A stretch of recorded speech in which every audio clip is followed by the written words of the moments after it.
Let me tell you a little anecdote.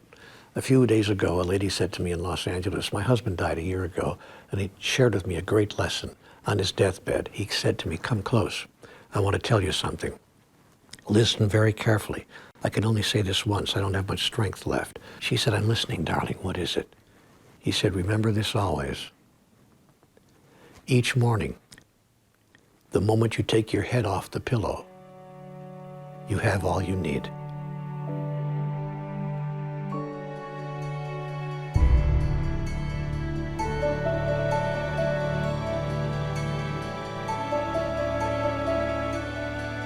If we look at the mind as an iceberg, and the tip of the iceberg is what's above the surface. That's the conscious mind. That's the mind of choice. That's the action mind. What's below the surface, and that's most of the iceberg, right? That's the subconscious mind, like a submarine. You don't know it's there, but it's there, unless it surfaces.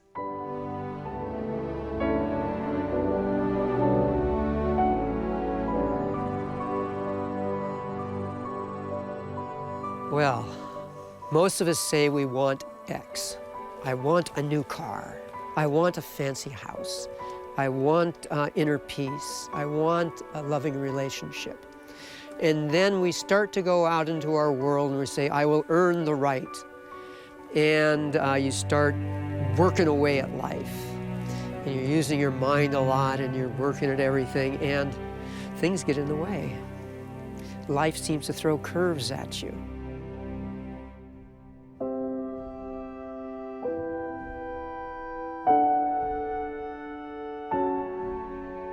You can think of everyone in this world that you know as dragging a whole bunch of suitcases behind them.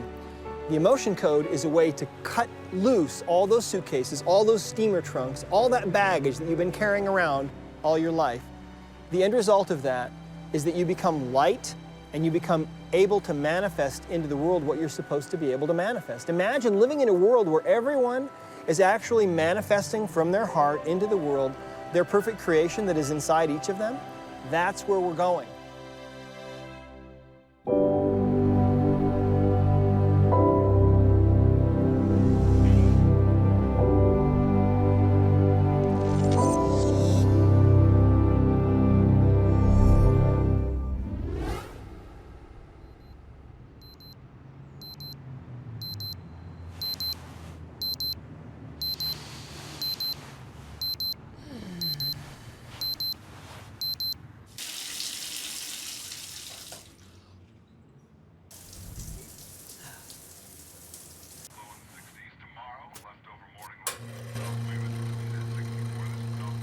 The way I understand emotions are that when we have emotions, oftentimes we don't express our emotions. And the good emotions we do express, but the negative or the painful emotions, they get trapped in our body. And we can become sick from those emotions. And the way I understand it is like a glass of water, where you add water, you continue to add water. But when we don't express them, when we don't give it energy and we don't work through our stuff, then ultimately it's going to spill over into a disease or an illness or something that manifests as a result of what we haven't worked on.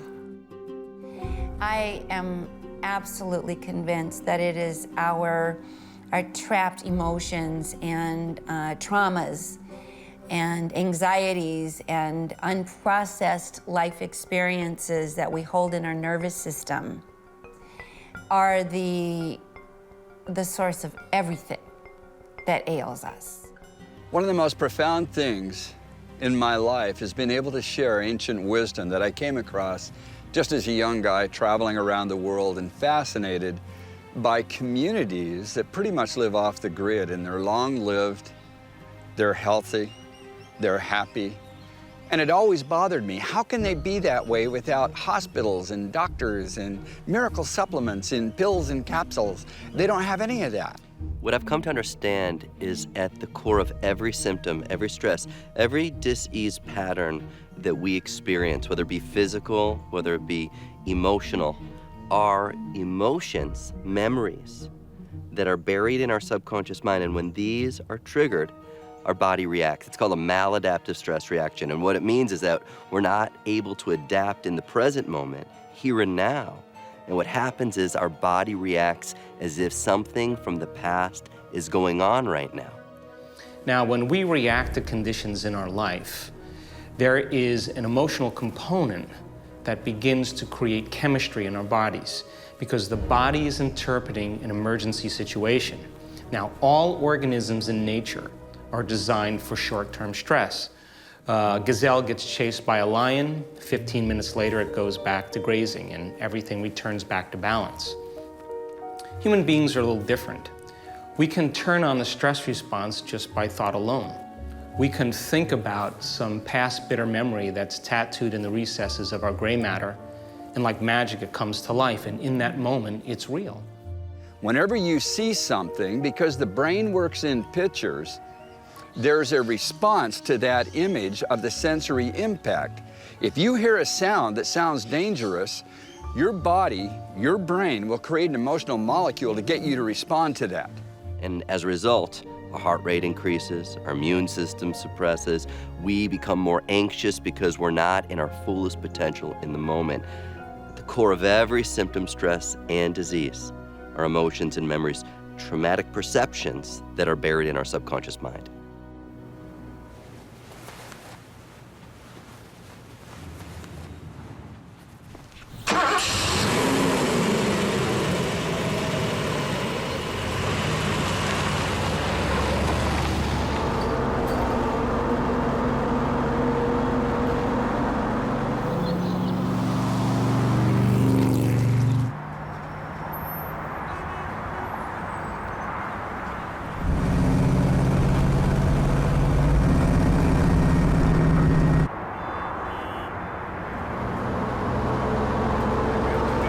You grab him by the balls.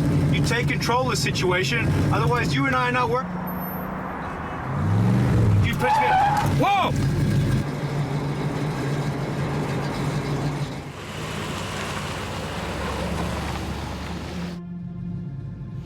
So how are all of these thoughts and feelings, conscious and both unconscious, contributing to the challenges we're having in our physical body?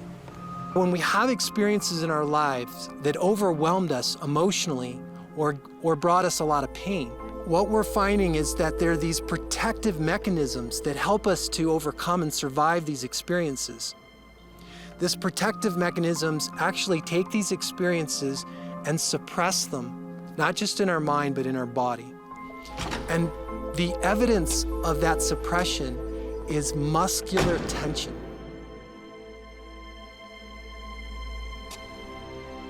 First of all, to understand how the emotion code works, you have to understand that the human body is really nothing but energy.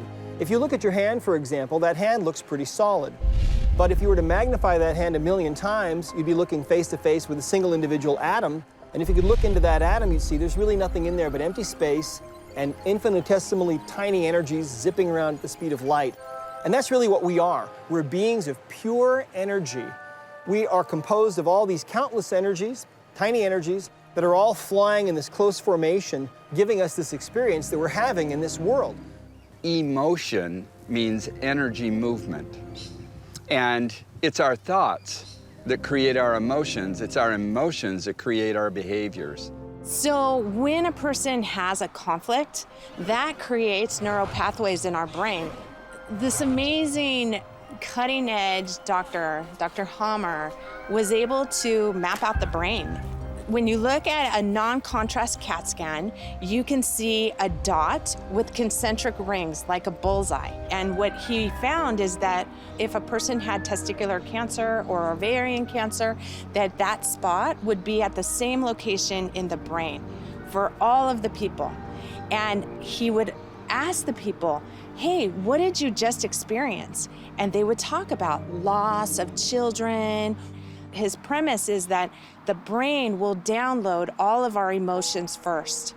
When we feel an emotion strongly enough, what we're really feeling is a vibrational energy. Every emotion has its own specific vibrational frequency. Anger is a different emotional energy, a different frequency, a different vibration than frustration, and that's different than sadness, and they're all different.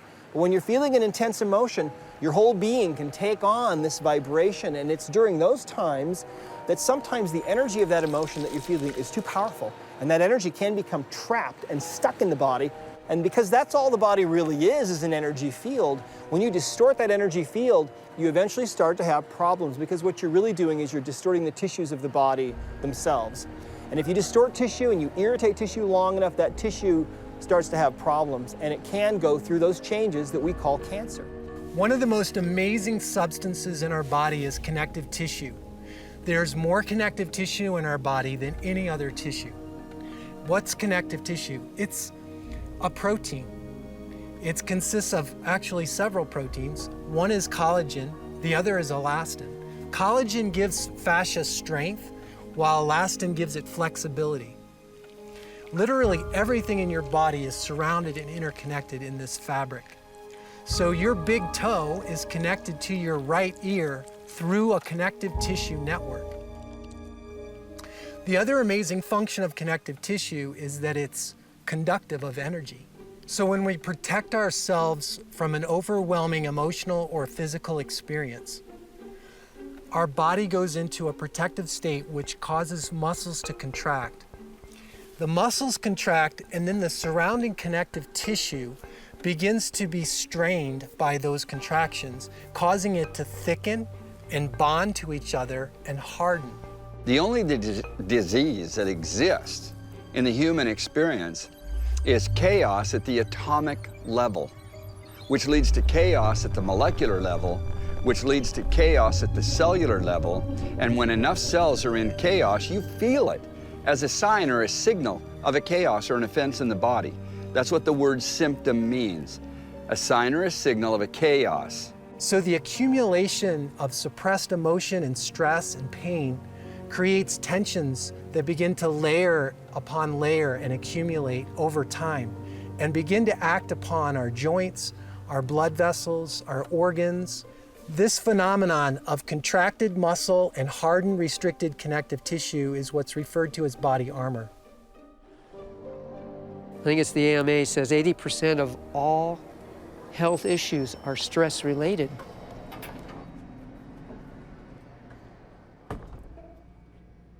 Your body is your unconscious mind. It doesn't know the difference between an experience in your life that creates an emotional response and an emotion that we fabricate by thought alone. To the body, it's believing it's in the same environmental conditions.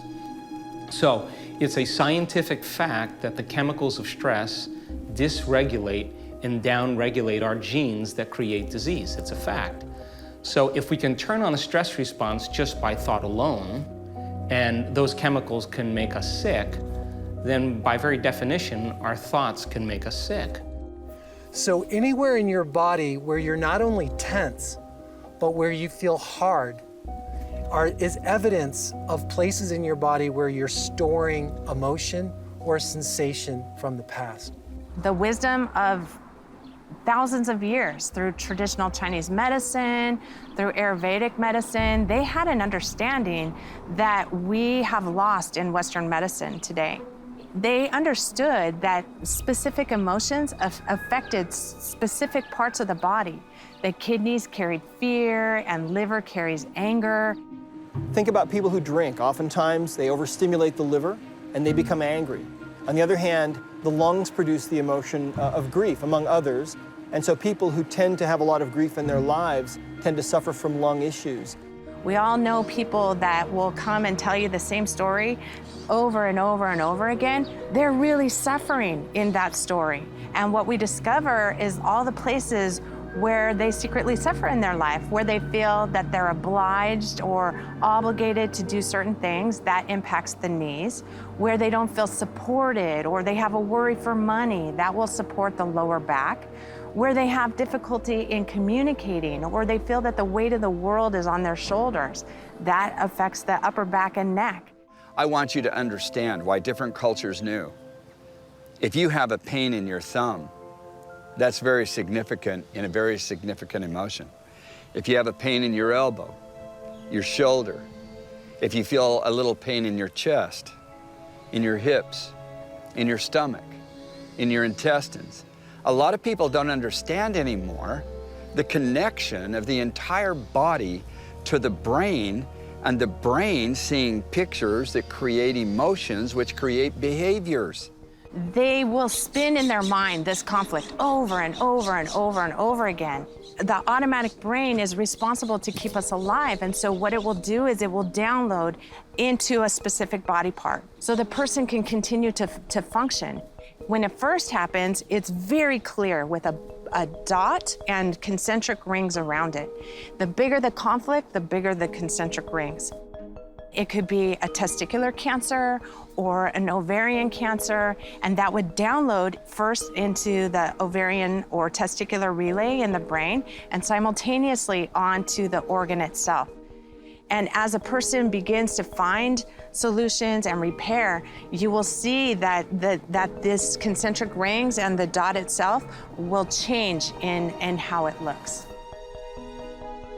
Emotions tend to build up, and we tend to push them away as they build up because we've been taught to resist things that don't feel good instead of feel the things that don't feel good. And we look for answers, and the problem is that the answers aren't out in our world, they're inside us, because the feelings are from inside us. When I look at the mathematics I've written and the concepts that these mathematics bring, it shows that within every proton, every subatomic particle in the nuclei of atoms is all the energy, all the information of all other atoms in the universe. So when we go inwards is when we actually connect with that oneness, with that connectivity of all things. And we call these trapped emotions patterns, but we do experience them that way. If it's an experience that we have not completed and come back to self, we do find a way to keep repeating those experiences. And so we re-traumatize ourselves. We pick partners that create the same emotional dynamics, the same physiological disabilities, because our energy is not flowing.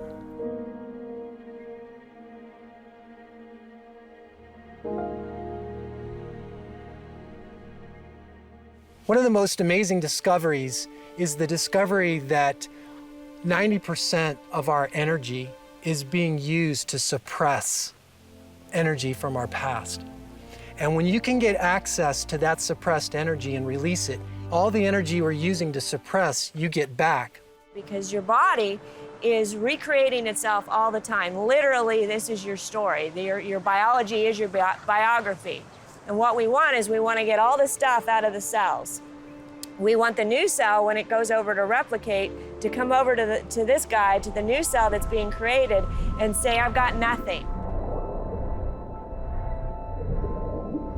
Well, you know, during the last 10 years that I was in practice, I was working with some of the sickest people on the planet, people who had been told that there was no cure for them, people who were suffering from things like cancer or chronic fatigue syndrome, fibromyalgia, lupus, and other diseases. What I found was that the subconscious mind absolutely holds the key to understanding the true underlying reasons why those people were sick. Now, our subconscious mind from conception to puberty, primarily conception to 7 years of age, is programmed with emotions, memories. From the beginning of your birth, you start encoding the world and good experiences and bad experiences, and the unconscious mind holds this and stores it and makes it real to your conscious mind later on in life. We're successfully producing whatever it is we produce. If you're depressed, you're doing something correctly inside your mind. If you have pain inside your mind, there's a resource to help create and manifest it in a belief system. We're often taught, you know, starting at an early age, you know, you can have a child who's crying and they're distracting everyone, and what do the parents do? They say, you know, stop. You know, be quiet, shut that down. Men really have a lot of difficulty because they haven't been allowed to feel their emotions. You know, there's many sayings, you know, big boys don't cry. So you will have a strong experience with a lot of emotion, but then it gets shut down. And when that happens, it gets stuck in the body. And that is how disease gets created. That's how energy drains from us. That is how we become disconnected. And really, Western medicine really wants to just go in and cut things out and call it a day. But what happens is what created that cancer, that disease in the first place, is still in the cells. Have you ever noticed that when you have a headache, if you focus on the headache, it gets worse and it amplifies and your emotions get involved and now you're in total chaos and you think you need some kind of medical drug to kill the pain? That doesn't cure anything. That's a neurotoxin and it just blocks the electric signal.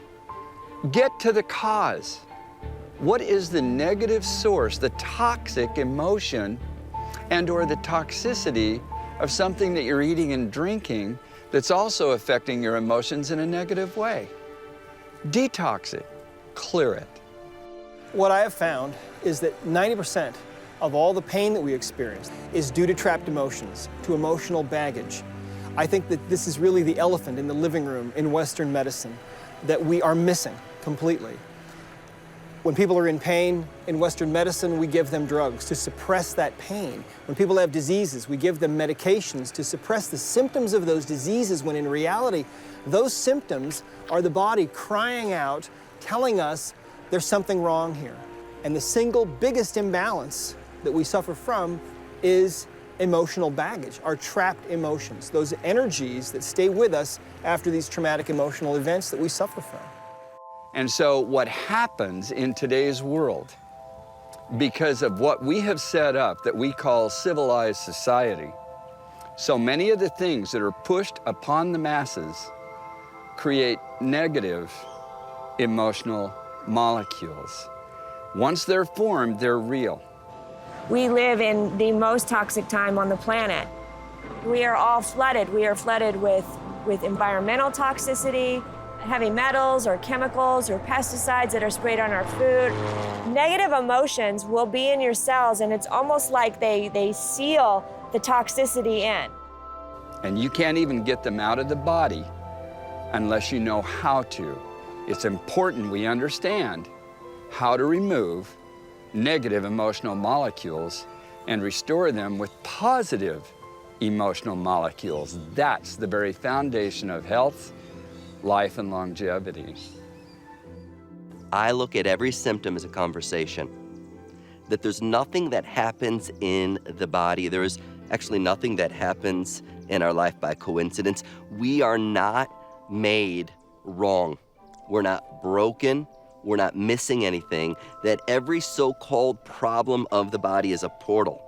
Everyone knows someone that is in pain, and everyone knows someone that is dealing with depression or anxiety or self-sabotage in some way. Many of us know someone who's dealing with post-traumatic stress disorder, and it is these emotional energies, these invisible energies, that are the underlying cause of all of these things, in my experience.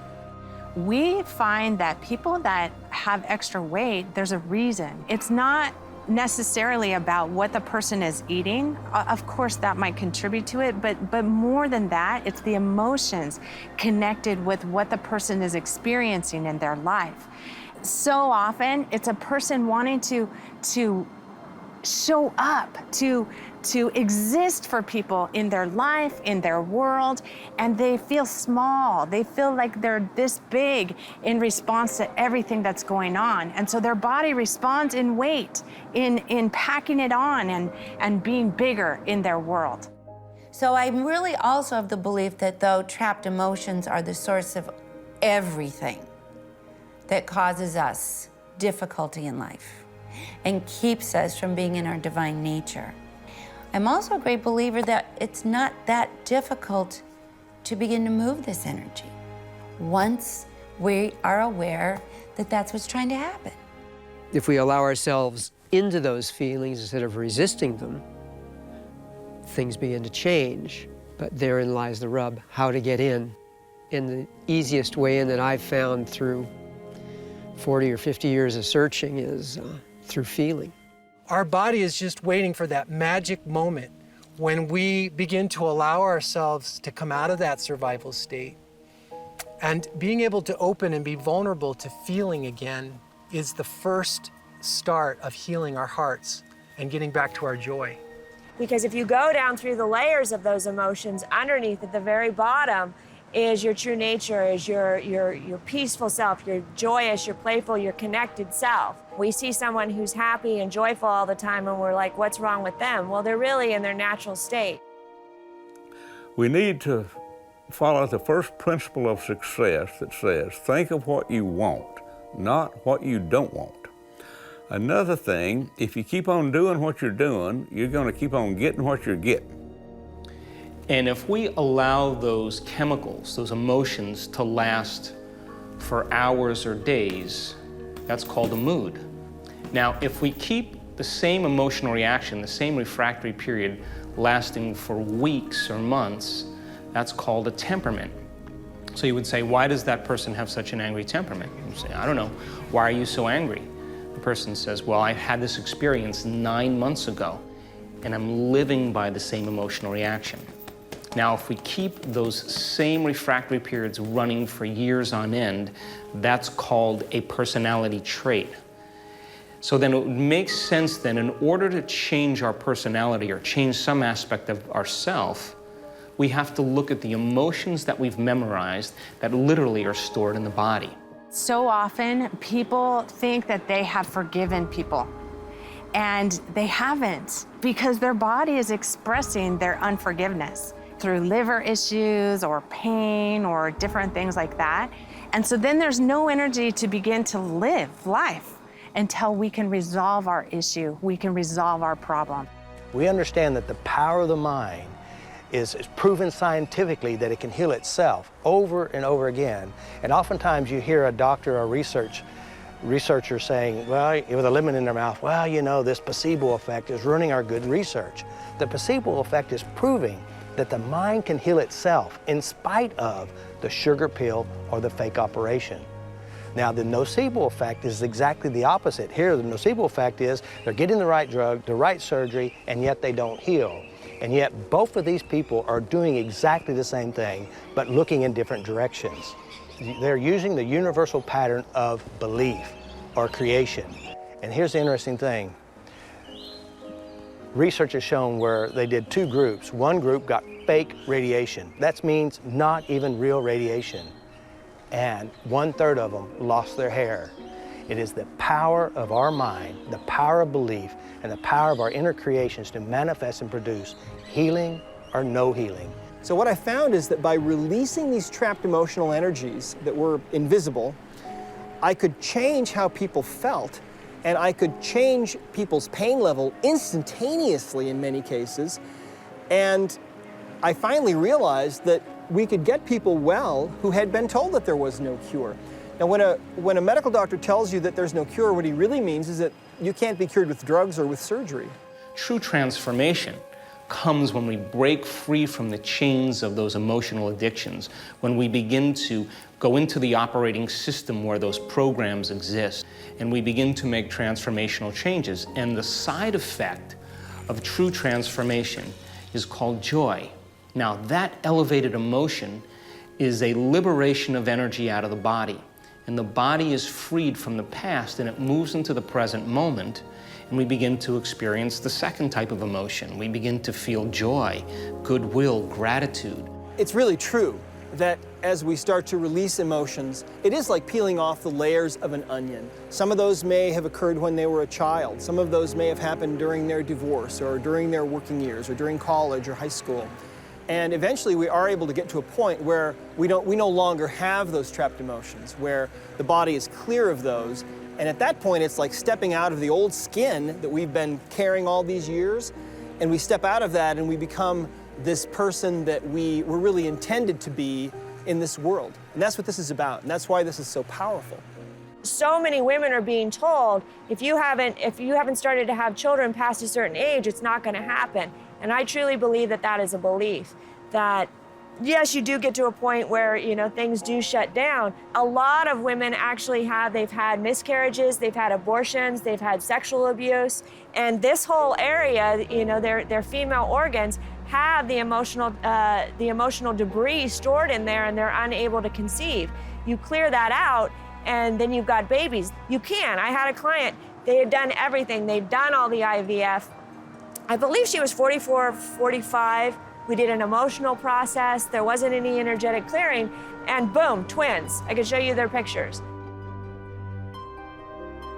You know, the subconscious mind acts as a lens of perception, but even more, the subconscious mind acts as a broadcasting signal.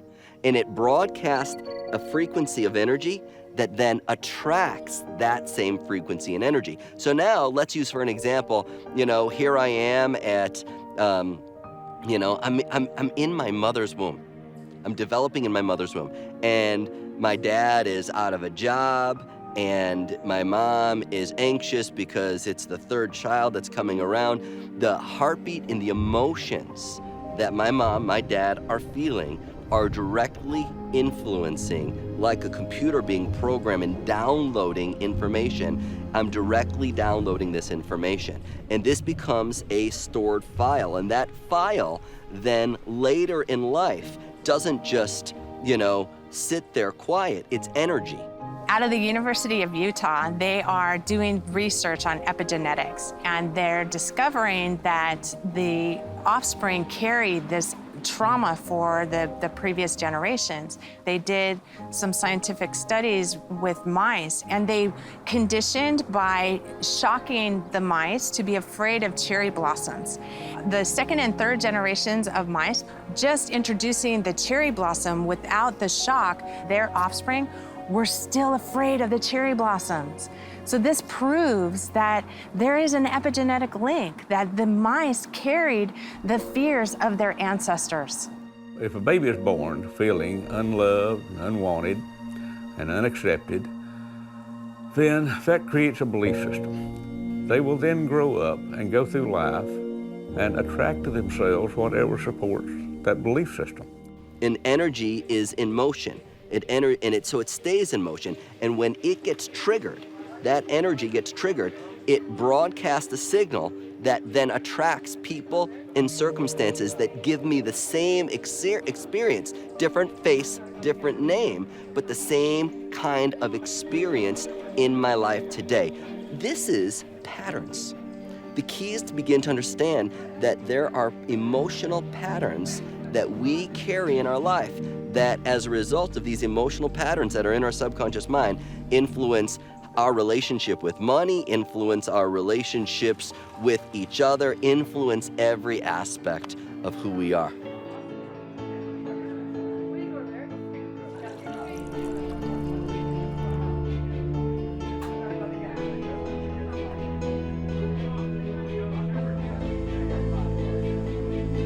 You see, consciously, we don't remember much. We don't really know much consciously. We live in our conscious mind, but we don't remember what we had for breakfast yesterday. And we forget our wallet, we forget our laptop, we forget our keys, all kinds of things. The subconscious mind, however, is a holographic archiving computer that is remembering every moment of your existence, every split second of your existence. And that computer, that subconscious mind, knows exactly what's wrong with you if you're sick. It knows exactly what needs to be done to get you well. It knows exactly what trapped emotions you have, who was involved, when they occurred, everything in precise and perfect detail. Those same emotions that are going on outside of you are going on inside of you, and your blood is pumping these chemicals of frustration, of jealousy, of anxiety, and our cells, it's so interesting, have these receptor sites, these protein receptors that bind these molecules of emotion. The amazing thing about these receptors is that these are the same receptors that bind heroin. And when you take heroin once, what are you called? An addict. Guess what? We are addicted to our emotions. And so we find ourselves not in a happy, relaxed state. We have anxieties, we have panic attacks, we have all kinds of things going on. We're just under the gun, under pressure. We gotta get this done, we gotta get that done. It's time to like slow down.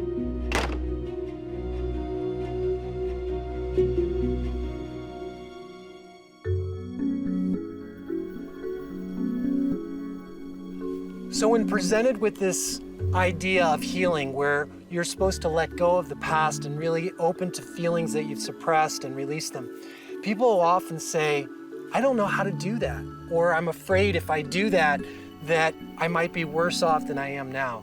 One of the greatest models of healing our young children, especially like around 2 or 3, because they have such emotional courage and freedom and fluidity. If you look at these young children, they laugh when they're happy, they cry when they're sad, they scream when they're angry, and when they're frightened, they come to their parents and all they want to do is just be held. And when they're held, they might curl up in a little ball and maybe shake a little bit. And when they feel safe and comforted, they let their feelings out and they express them, and then they run right back out and play again and are laughing and are happy again. This is what we all have the capacity to do. We can heal ourselves of all this accumulated emotion that's been building up in our bodies, causing it to be tense and hard, affecting us, causing us pain, and depriving us of all this energy that's all locked up, instead of being available to us in our present day life to do the things that we really want to do.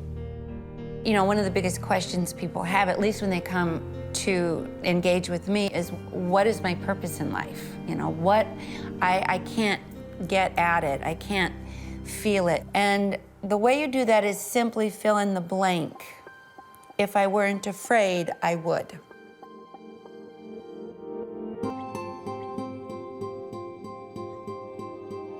So whatever you want in your body, you simply give thanks for it. You don't ask for it, because if you continually ask for something, you are saying you don't have it.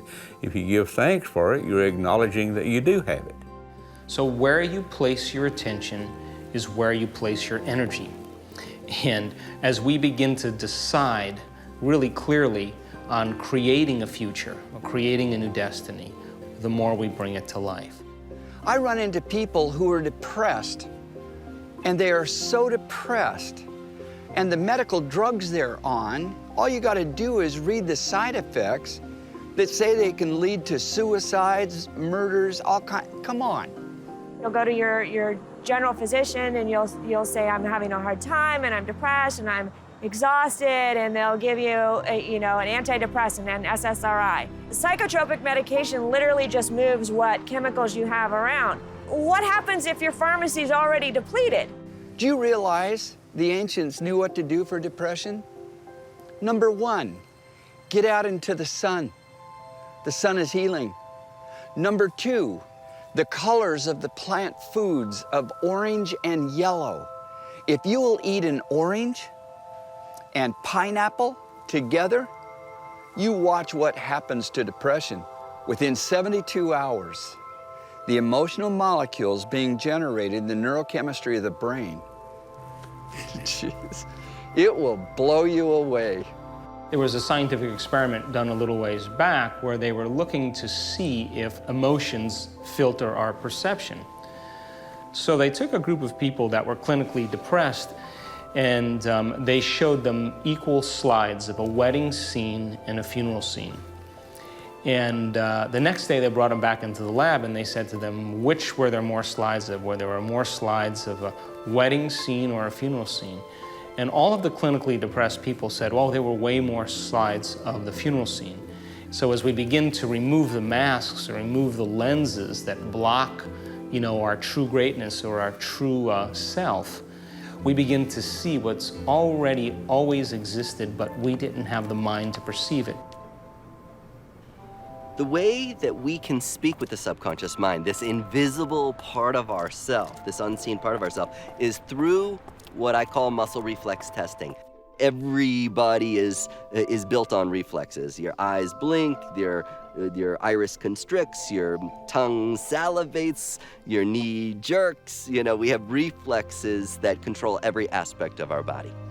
And so muscle, the strength of a muscle, the ability of a muscle to lock out or give way, gives us a read when our subconscious mind is in a reactive state and when it's not, when we're in an active state, when the conscious and subconscious mind are bridged or when they're gapped. You can learn how to muscle test yourself. You can muscle test another person. You can use someone as a surrogate to work on an animal or a child or a person who's not able to do muscle testing themselves. The simple way, and I just want to show you how to muscle test so that you can really discover the emotions that are buried in your subconscious mind that haven't been fully processed in your heart, is you just keep your arm in.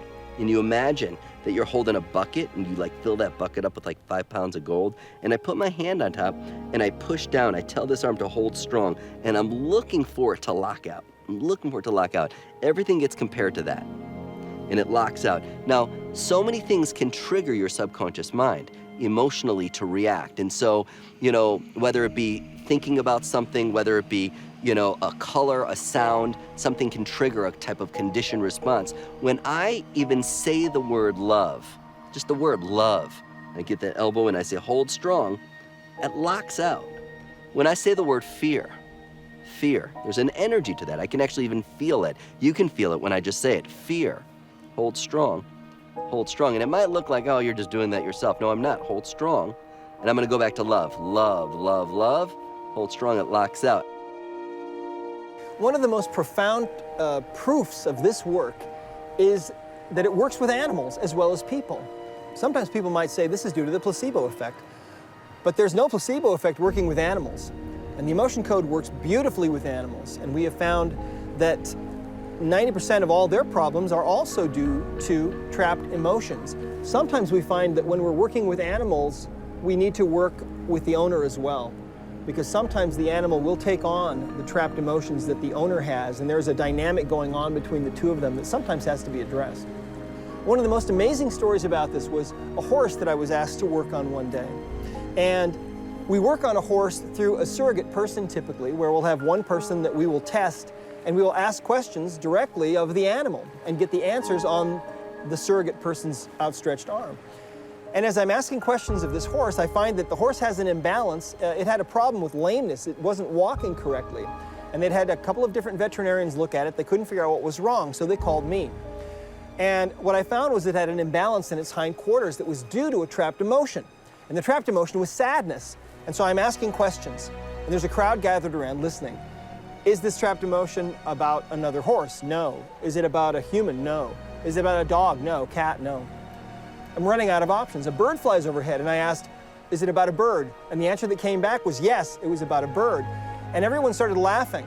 And I started laughing too, because it seemed so comical.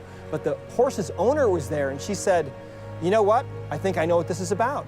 She said that a week before, there was a little baby bird in a nest of baby birds immediately in front of this horse's stall. And one of the baby birds fell out of the nest and fell down onto the ground and struggled for its life and died. This whole sad, tragic affair was played out immediately in front of this horse, who was powerless to help and was overwhelmed by the emotion of sadness. That's what got stuck in the horse, that emotion of sadness. We released it, they took the horse out, and it was walking perfectly from that moment.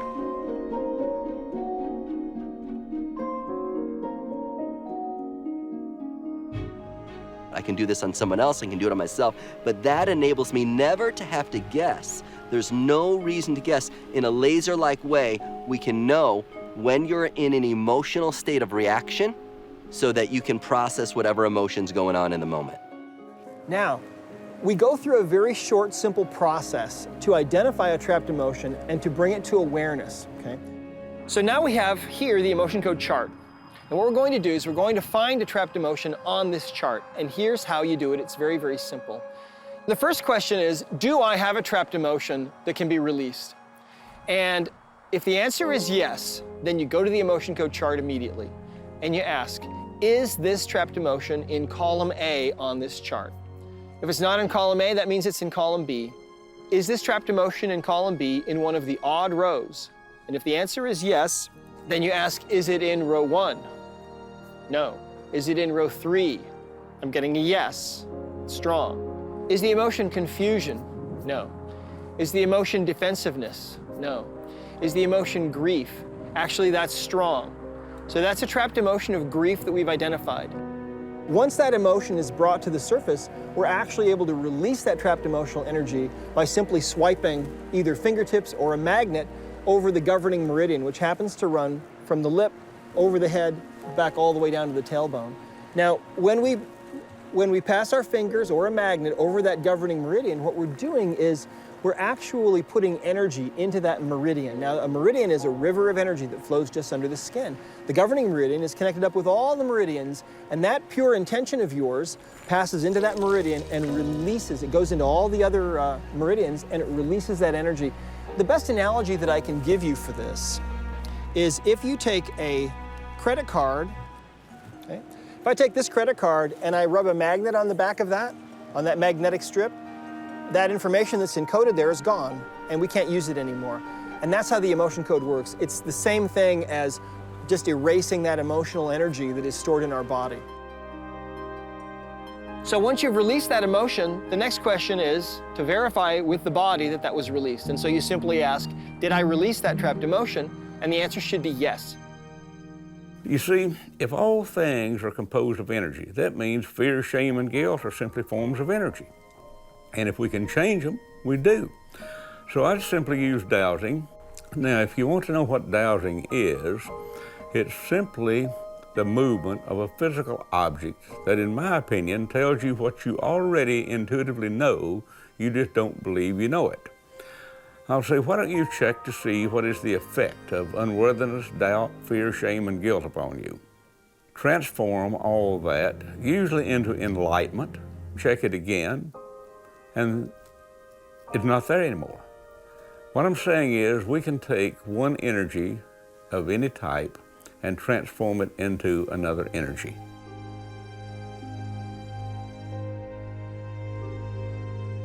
Where people bring touch to your physical body and begin to put their hands in the places in your body where you are holding on to past memory. When they touch you in a loving, gentle, sensitive way and bring your awareness to these places, and it starts to invite us to get conscious of these places, because most of us don't realize how much stress we're really holding on to until somebody actually touches it. And once you're connected and conscious, waiting there inside our bodies are those feelings from our past that overwhelmed us. And as you allow yourself into those feelings, the mind becomes quiet. The feelings unwind as you let yourself into them. And as you allow yourself to feel these energies, emotions, pain, sensations, they'll start to flow through you. And as that begins to happen, you begin to have what's called a release. And on the other side of this release is calm. There's real true peace, as if a load's been lifted. Your body, your physical body begins to relax on a deep level. You begin to breathe easier. There's energy flowing through your body again. It's interesting because today's physicists have confirmed the teachings of the ancient scholars, that everything is made of light. Everything is light.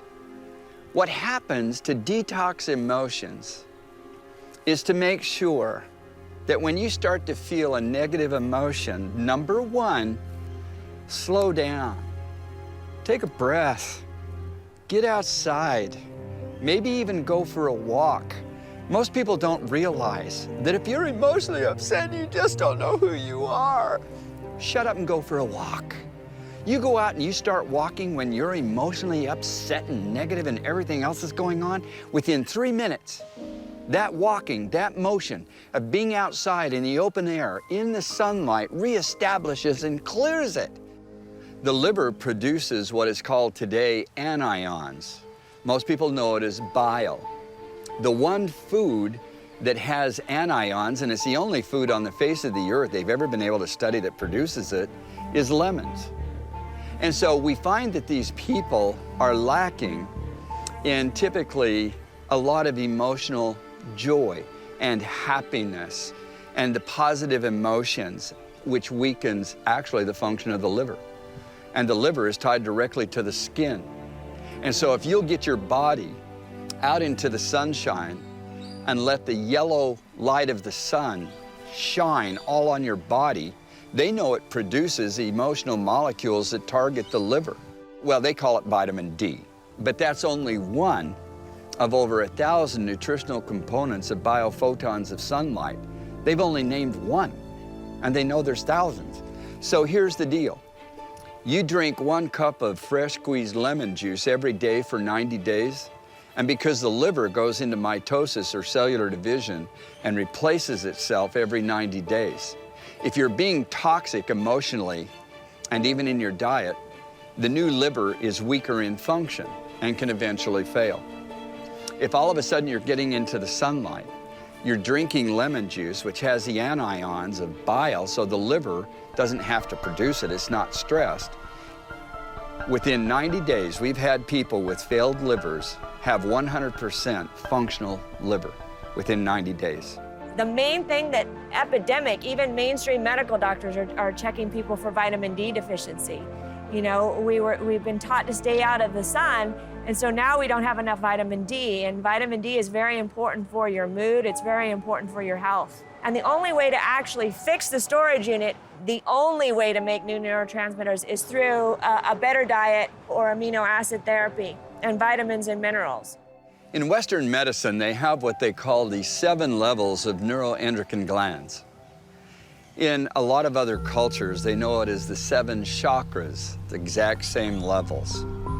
Those chakras, those 7 areas of the neuroendocrine systems of the body, running from the pineal in the brain, right on down through the body to the reproductive organs of the ovaries and testicles and everything in between.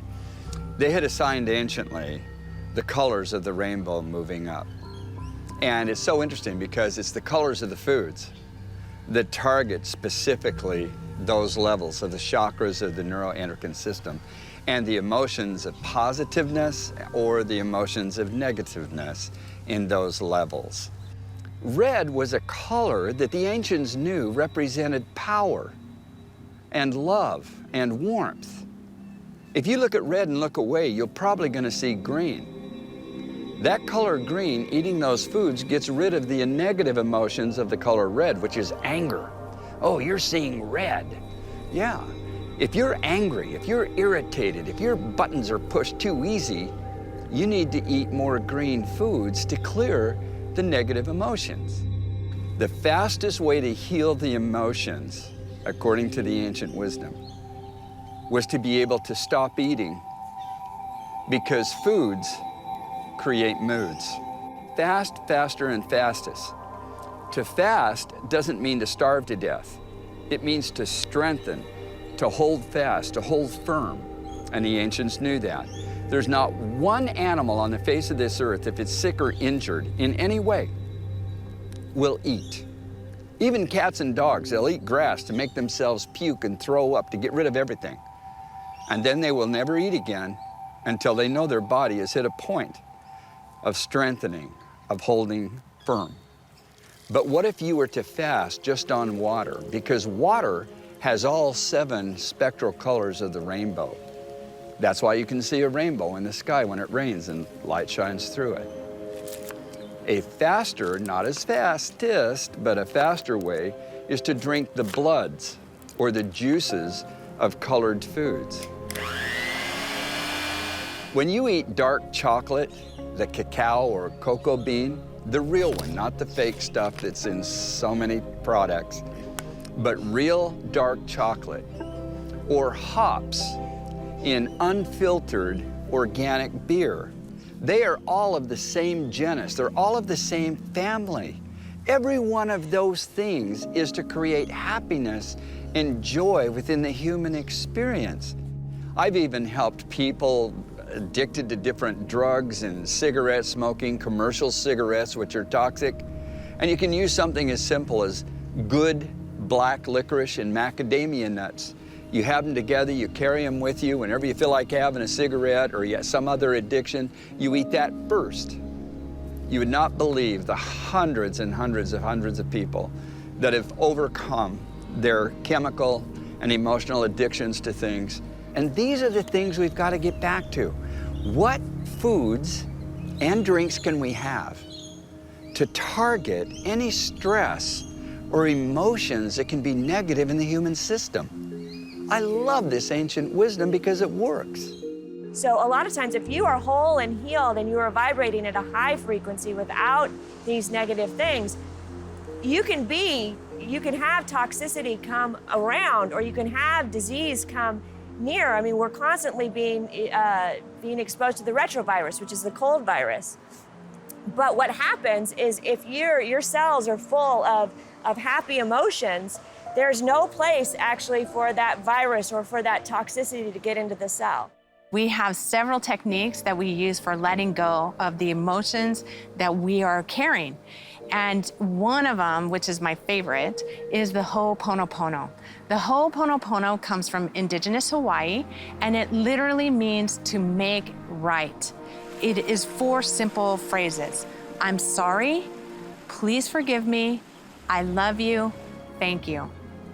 For instance, if a person has a breakup and they're experiencing a lot of pain and they're not even sure why that breakup happened, this is a great place to use the Ho'oponopono.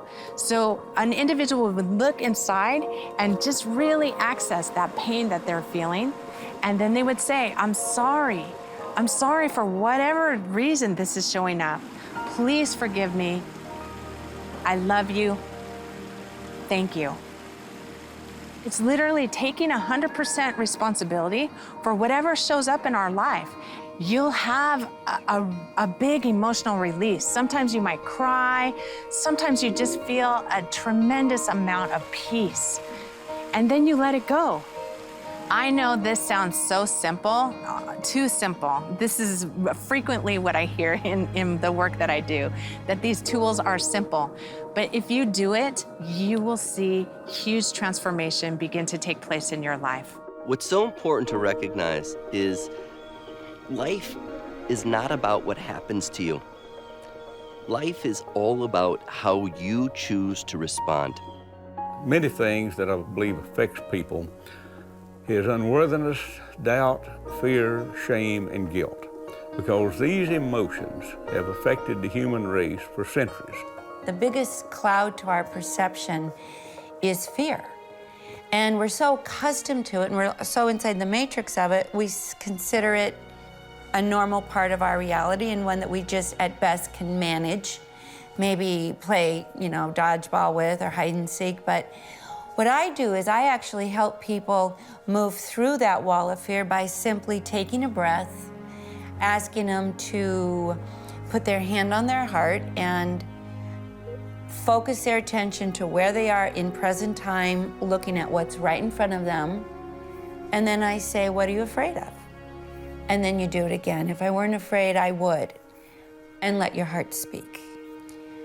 And within 2 minutes, 3 minutes, they've emptied that fear. They have looked at it, vocalized it, but coming back to the moment, they see that I anchor them back in present time.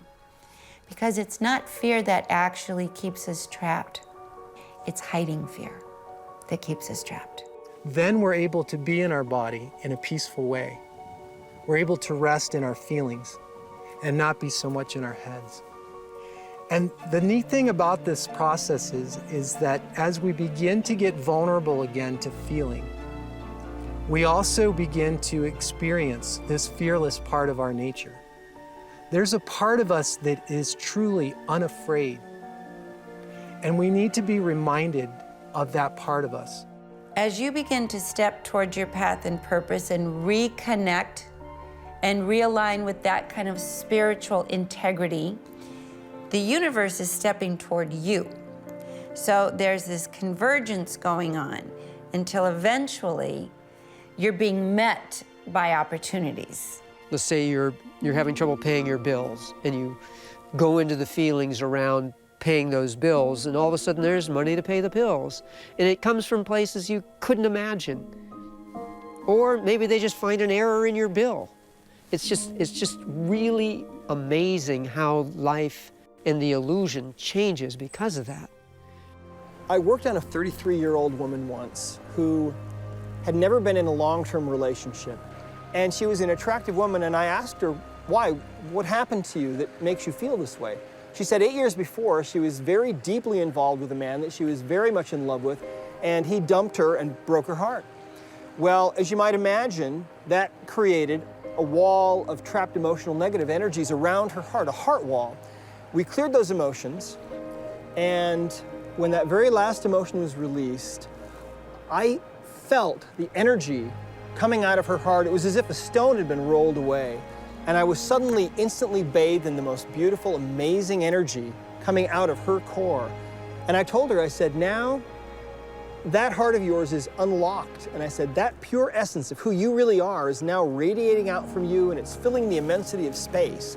I said, you're much more likely now to be able to achieve your dream and your goal of falling in love and finding your soulmate within this next year. Now, this is not unusual. When the heart wall is taken down and those trapped emotions are released, the phone sometimes starts to ring. For women who have been hoping it would ring, it suddenly does. That energy goes out from your body, and I believe that it does fill the immensity of space, and other people tune into that, and then they're attracted to that.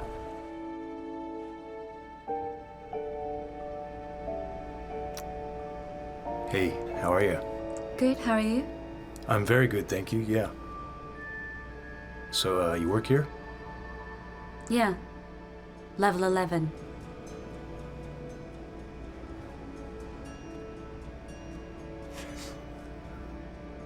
This is a little bit bold, but, do you reckon we can hang out sometime? Do a coffee or a juice or something? Yeah. Sure. Okay, should I get your phone number or? Yeah, why not? Okay. 415 503 5933. 5933. I'm Lauren, by the way. Hi, Lauren, I'm Ty. Nice to meet you. This is me.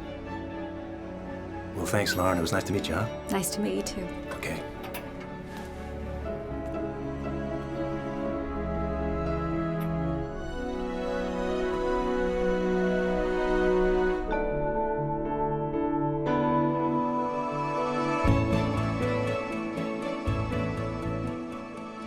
Now, I want you to think about something. She's never been able to have a long-term relationship. Why?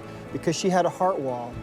And when she would see an attractive guy, her heart would send a little butterfly of love towards that guy. But that little butterfly of love, that little love energy from her heart would have to pass through those layers of anger and resentment and depression and frustration and sorrow and sadness. And by the time it got out on the other side of that energy, it wasn't a little butterfly anymore. It was probably more like a gargoyle. And the guy on the other end would sense that and go the other direction, see? That's how this is working. So another technique that we use is called, oddly enough, the Walker from Reno. And you're thinking about some kind of conflict that you have with somebody else. And basically what you do is you just put your hands over your heart and you would say, my heart is full of love and understanding. My heart is full of love and understanding. For instance, if I'm angry or upset with my husband, I'll do it for myself. My heart is full of love and understanding, sometimes 10 or 20 times, whatever allows you to come to a place of peace. And then I'll do it for my husband. John's heart is full of understanding, or Greg's heart is full of love and understanding. Whoever your partner is, you'll want to personalize it. And then it allows us to change the perspective, to have an understanding that most of the time people are not trying to hurt us, but rather they just missed the boat or we missed the boat. And so this is the way that we can clear that. The experiences that we've had in observing people going within and beginning to unmemorize an old emotion and then recondition the body to a new mind or to a new emotion, the body begins to get back online. It begins to heal itself. And we've seen people with MS and lupus and cancer, and we've seen their bodies literally change and the conditions return back to normal. So 5% of who we are is our conscious mind. 95% are those subconscious programs that we've memorized. I am so thrilled to be 586 years old. Actually, what am I, 39? Something like that. Anyway, I am pain-free. I've never been to a doctor. I don't take medicines, never have. All I do is embrace the physics of nature. And I think about being happy and joyful. What you find is you stop striving and you start living. You start being rather than working hard at it. And when that occurs, the house you want just appears. The money you need seems to work out. It's not logical. Well, the trouble is, you see, it's not logical. There is no one way that works for everybody. If there was, we'd all be doing it already. And I will say this, if you have something inside your mind that's hurtful and painful, how long should you hold it? And I say as long as you'd like a little child to hold it. It will help you deal with life better. You'll live longer, be happier, your wrinkles won't be as deep, and you'll be a whole lot happier regardless. You'll look younger if you know how to get rid of your stress and emotions. You'll be thinner, you'll make more money. Everything will change when you change your inner world and change what you don't want and turn in what you do want. It works with everybody. And we move from the selfish states that are driven by the hormones of stress to the selfless states where we really want to contribute or we really want to make a difference. And so making an effort to really transform ourselves, I think, is the best way to begin to transform the world. No matter where you are, no matter what you're going through right now, no matter what you've already gone through, this is your starting point. And I encourage you to begin to look at yourself in an entirely new way. What I've discovered is that 98% of the world's people are spending 98% of their time on things that don't matter. That is, the average person has no idea what they're doing here, who they are, the real fundamental and sacred purpose of their whole life. As you open to it, you're removing the blocks that are in your way to abundance, or really to anything you truly desire. And then you arrive where you've been looking for. Of course, your life will change along that path, and you may change what you want. And that too is okay, because that's what makes it fun, the option to change. But do something that makes someone else or something feel better. That in turn will make you feel better. And I have a saying that goes something like this, that no act of kindness, regardless of how small, is ever wasted. You tried changing the other people. You try to change your husband, your wife, your mother. It doesn't work. But when you change you, it affects them because of your attitude and your beliefs and your behaviors. We've got to get back to the understanding of the power of the human body to heal itself. If you know how to support it with foods and air and water and sunshine and walking and loving relationships and finding something that you're passionate about and happy. Those are the principles of health. That's where this comes from. Only your body can heal itself. Only your body heals itself, and most people have forgotten that. Doctors can set bones, but they can't heal them. Only your body heals itself. Self-care is the future. Why? Because it was the brilliant wisdom of the past. You know, one of the things that I've experienced over the last several years is that whether I'm speaking to a CEO of a company or a prison inmate or a teacher or a janitor, I think that everybody secretly believes in their greatness, that they really believe that they can do a better job in life. And the new science of neuroplasticity and epigenetics gives people permission to begin to create the life that they desire. And that science really has become the contemporary language of mysticism. Science is the language to explain possibility. And I think one of the greatest things that I've learned over the years is that you don't have to be a priest or a nun or an intellect to begin to apply these principles.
tell you a little anecdote. A few days ago, a lady said to me in Los Angeles, my husband died a year ago, and he shared with me a great lesson. On his deathbed, he said to me, come close. I want to tell you something. Listen very carefully. I can only say this once. I don't have much strength left. She said, I'm listening, darling. What is it? He said, remember this always.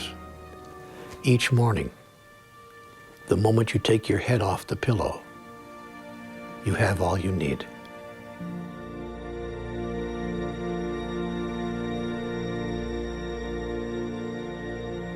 And that allows me to live the kind of life that I've chosen to live.